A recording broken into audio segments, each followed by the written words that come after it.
आप सभी साथियों को मेरा नमस्कार। साथियों, आइए देखते हैं शिक्षा विभाग एवं रोजगार संबंधित कुछ महत्वपूर्ण अपडेट। तो पहली बड़ी अपडेट है कि शिक्षकों के जिले के अंदर परस्पर तबादला हो सकेगा। शासन से इसकी मंजूरी मिल चुकी है। 3 महीने का समय कम से कम लग सकता है तबादला लाभ मिलने में। शासन से जारी। विश्व परिषद जल्द शुरू करेगा प्रक्रिया। परिषदीय शिक्षकों के अंतर जनपदीय जिले के अंदर पारस्परिक स्थानांतरण का आदेश शुक्रवार को जारी हो गया है। प्रमुख सचिव डॉक्टर M.K. सनमुंगा सदन की ओर से जारी आदेश के बाद अब बेसिक शिक्षा परिषद की ओर से ऑनलाइन आवेदन प्रक्रिया शुरू होगी। वहीं दूसरी ओर अंतर जनपदीय से दूसरे जिले पारस्परिक आदेश भी जल्द जारी होने की उम्मीद है। वहीं सचिव सूरत कुमार तिवारी ने 10 दिसंबर को दोनों तबादले का प्रस्ताव एक साथ भेजा था। खास बात यह है कि शिक्षकों का पारस्परिक स्थानांतरण एक से दूसरे स्कूल में ही होगा। एक बार आवेदन होने के बाद शिक्षकों को अपना आवेदन वापस लेने की अनुमति नहीं होगी। पेयरिंग के बाद अनिवार्य रूप से कार्यमुक्ति होगी। नियमानुसार एक सत्र में 2 बार गर्मी और जाड़े छुट्टियों क्रमशः 20 मई से 15 जून और 31 दिसंबर 14 जनवरी तक आपसी तबादला हो सकेगा। सॉफ्टवेयर तैयार होने आवेदन आदि लेने समय को देखते हुए अब गर्मी छुट्टियों में स्थानांतरण की उम्मीद है। कक्षा 1 से 5 तक की विषय बाध्यता नहीं है। 6 से 8 तक के शिक्षकों का विषय अनुसार होगा।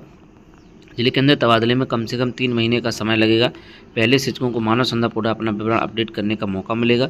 इसके बाद ऑनलाइन आवेदन लिए जाएंगे। 15 दिन में शिक्षकों को BSc कार्यालय आवेदन जमा करना होगा। उसके 1 माह के अंदर डाइट प्राचार्य जिला स्तरीय समिति की बैठक अनुसूचित कार्रवाई होगी। इसके बाद 15 दिन आपत्तियां लेकर निस्तारण करेंगे। फिर छुट्टी में तबादला आदेश जारी होगा। तो इस प्रकार से ये 3 महीने का समय लग जाएगा। इससे बेटर होता कि जो है शीतकालीन अवकाश से पहले ही आदेश जारी कर दिया जाता है, जिससे कि ऑनलाइन वाली फॉर्मेलिटी पहले ही पूरी हो जाती और शीतकालीन अवकाश में इनका ट्रांसफ़र कर दिया जाता। लेकिन शीतकालीन अवकाश में प्रक्रिया शुरू की जा रही है, तो कम से कम 3 महीने लगना निश्चित है। वहीं शिक्षकों की मौजूदगी में होगा निपुण। परिषदीय स्कूल में पढ़ने वाले बच्चों की शैक्षिक गुणवत्ता की परख के लिए निपुण आकलन पूरा हो गया। मरजालन खबर प्रसार होने बाद शुक्रवार को डाइट प्रशिक्षकों के साथ बच्चों के सामने शिक्षक भी मौजूद रहे। इससे पहले डाइट प्रशिक्षकों की ओर से शिक्षकों को कक्षा आने से रोका जा रहा था। इस पर शिक्षकों ने BSc से शिकायत करके नाराजगी जताई थी। कक्षा 1 और 2 बच्चे 6 से 8 के वर्ष के होते हैं। बिना शिक्षक के नए लोगों के सामने खुद को असहज महसूस कर रहे थे। कई बच्चे प्रशिक्षकों के सामने बोल भी नहीं पाए थे। शिक्षकों ने परिणाम में गड़बड़ी की आशंका जताई थी। BSc रामपुर ने बताया कि अब 321 सरकारी स्कूलों में पढ़ रहे कक्षा 1 और 2 के बच्चे आकलन पूरा हो गया है। राज्य परियोजना कार्यालय की ओर से परिणाम आने के बाद शिक्षकों की मेहनत का पता चल सकेगा। वहीं यूपी बोर्ड परीक्षा में पूर्णांक से ज़्यादा दिए अंक, सही उत्तर पर शून्य। 2024 की इंटर परीक्षा की उत्तर पुस्तिका मूल्यांकन में बड़ी गड़बड़ी। हाईकोर्ट के आदेश से बोर्ड ने चेक कराई संबंधित कापियां, परीक्षा किए गए डबार।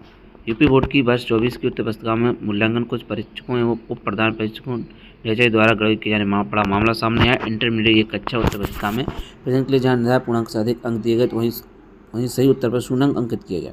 इतना ही नहीं, दूसरे मामले में परीक्षा और DHI ने कई सही उत्तरों पर शून्य अंक दिए। एक अन्य उत्तर पुस्तिका में 63 अंक प्रदान किए गए, लेकिन अवार्ड ब्लॉक पर सिर्फ 6 अंक चढ़ाया गया।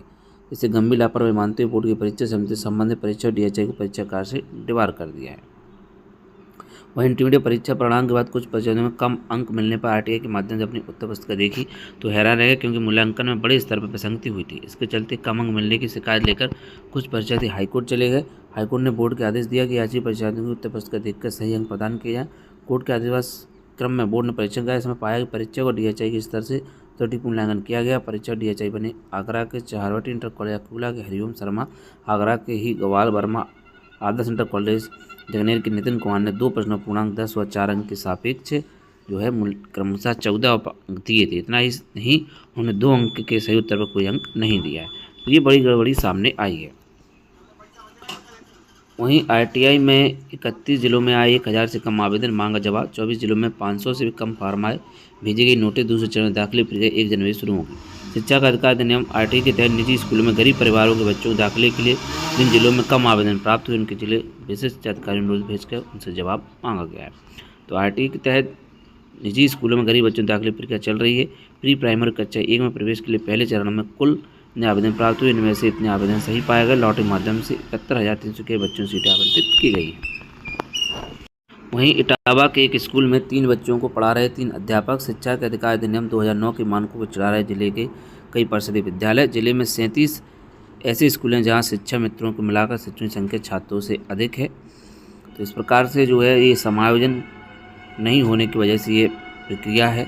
अंधेरे और भी है। प्राथमिक विद्यालय नंगला बेरी में 1 बच्चे को 2 अध्यापक, नंगला कंडारी में 2 बच्चों को 2 अध्यापक, राघवपुर में 3 बच्चों के 1 प्रधान अध्यापक, 1 अध्यापक, 1 शिक्षा मित्र, मढ़ियापुरा में 3 बच्चों के 1 इंचार्ज प्रधान थे, अध्यापक और 1 शिक्षा मित्र पढ़ाते हैं। जिले के 1484 में विद्यालय बानगी बार है। ऐसे 37 प्राथमिक विद्यालय जिनमें बच्चों की संख्या इकाई में है।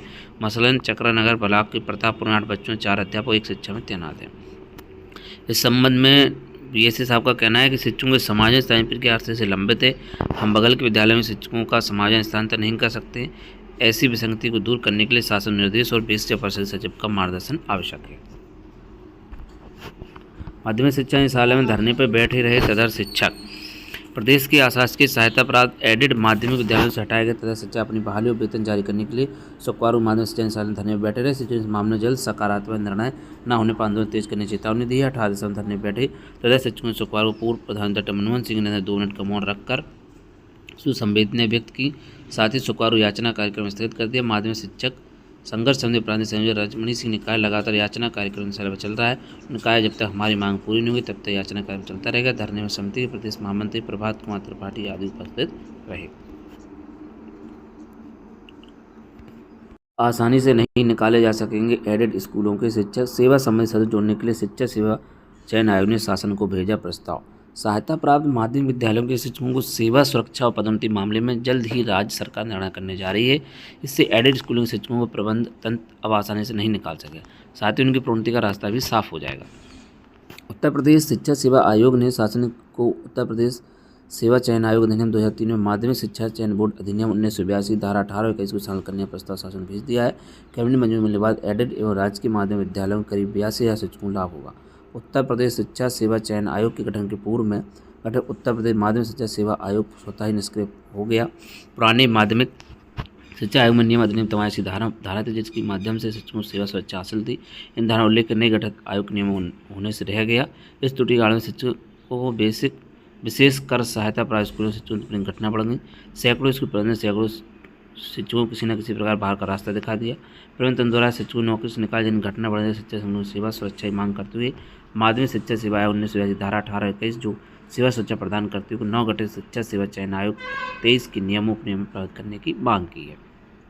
तो नए आयोग ने शासन को प्रस्ताव भेज दिया। जल्द कैबिनेट के जरिए होगा फैसला, प्रोन्नति का रास्ता भी अब साफ होगा। प्रदेश में 42,000 होमगार्ड जवानों की भर्ती जल्द। महानिदेशक होमगार्ड विजय कुमार मौर्य शुक्रवार महाकुंभ मेला क्षेत्र पहुंचे। परेड मैदान विभाग के सिविल उन्होंने बताया, प्रदेश में 1,18,000 होमगार्ड जवानों के पद हैं, जिनमें अभी 72,000 जवान ही हैं। बताया जल्द ही 42,000 जवानों की भर्ती प्रक्रिया शुरू कराई जाएगी। महाकुंभ मेला के अपने शिविर में डीजी होमगार्ड ने विधिवत पूजा अर्चना की। मातहत अधिकारियों की बैठक में कहा कि महाकुंभ में सुरक्षा के साथ ही सेवा भी की जाए। बताया कि लगभग 14,000 होमगार्ड जवान ड्यूटी कर रहे हैं। ठंड में जवानों स्वास्थ्य पर ध्यान दिया जाए। जवानों को निर्देश दिए गए इस ऐतिहासिक और धार्मिक आयोजन को सकुशल संपन्न कराने की पूरी लगन और निष्ठा के साथ सभी कार्य करें। जल पुलिस के साथ तैनात जवानों को पूरी सहजता, उत्साह, लगन, ईमानदारी, अनुशासन में रहकर सौंपे गए दायित्वों को निर्वहन करने निर्देश दिए। बताया कि महाकुंभ सेवा सुरक्षा के साथ ही यातायात की व्यवस्था होमगार्ड जवान संभालेंगे। लगभग 4,000 जवानों को आपदा प्रबंधन प्रशिक्षण भी दिया गया है। वहीं होमगार्ड जवानों को अब पुलिसकर्मी वेतन बराबर होमगार्ड जवानों मानदेय हो गया है। निधन पर फौरन 5 लाख रुपये और दुर्घटना मौत होने परिवार को लगभग 30 लाख रुपये मिलेंगे। दिव्यांग होने पर तथा मृत्यु होने पर आश्रितों को रखा जाएगा। जिला होमगार्ड कमांडेंट अमित कुमार पांडे ने मातहत अफसरों का डीजी से परिचय भी कराया। वहीं ब्लैक बोर्ड पर प्रश्न लिखकर ही करवा रहे आदिवासी परीक्षा। लापरवाही शिक्षकों ने खुद के बजट से कापियाँ खरीद के बच्चों को उपलब्ध कराई। शिक्षकों मोबाइल पर भेज रहे प्रश्न पत्र। वहीं बीएससी साहब का कहना है कि डायट से प्रश्न तैयार नहीं हो पाया था, जिसके कारण प्रश्न तैयार कर सीधे स्कूल प्रधान को मोबाइल भेजा जा रहा है। आदिवासी परीक्षा में शासन से कोई धनराशि नहीं मिलती है। तो परिषदीय विद्यालय में चल रही आदिवासी परीक्षा मजाक बनकर रह गई है। शिक्षक ब्लैक बोर्ड पर प्रश्न लिखाकर किसी तरह परीक्षा संपन्न करवा रहे हैं। विभाग की तरफ से स्कूलों को कॉपी पेपर उपलब्ध नहीं कराया गया है। डाइट से प्रश्न पत्र तैयार करवा कर विभाग द्वारा शिक्षकों के मोबाइल पर भेजा जा रहा है। शिक्षकों को हिंदुस्तान ने परिषदीय स्कूल में चल रही परीक्षा की पड़ताल की। अधिकांश स्कूलों में शिक्षक ब्लैक बोर्ड पर प्रश्न लिखकर परीक्षा दिलवाते मिले। वहीं यूपी बोर्ड से अपडेट है कि जिले में पहुंची बोर्ड की उत्तर पुस्तिकाएं। आजमगढ़ यूपी बोर्ड की हाईस्कूल इंटरमीडिएट परीक्षा को लेकर तैयारी तेज हो गई। परीक्षा केंद्रों के निर्धारण के बाद अब जिले में परीक्षा के लिए कापियां आनी शुरू हो गई हैं। गुरुवार को हाईस्कूल की 3 लाख से अधिक और इंटरमीडिएट की 2.5 लाख से अधिक उत्तर पुस्तिकाएं जिले में पहुंच गई हैं। तो साथियों, आज की प्रमुख अपडेट में बस इतना ही। ऐसे अन्य अपडेट के लिए जुड़े रहें आप शिक्षा यूट्यूब चैनल पर। साथियों, मिलते हैं किसी नेक्स्ट वीडियो में और नए अपडेट के साथ, नई जानकारी के साथ। जय हिंद।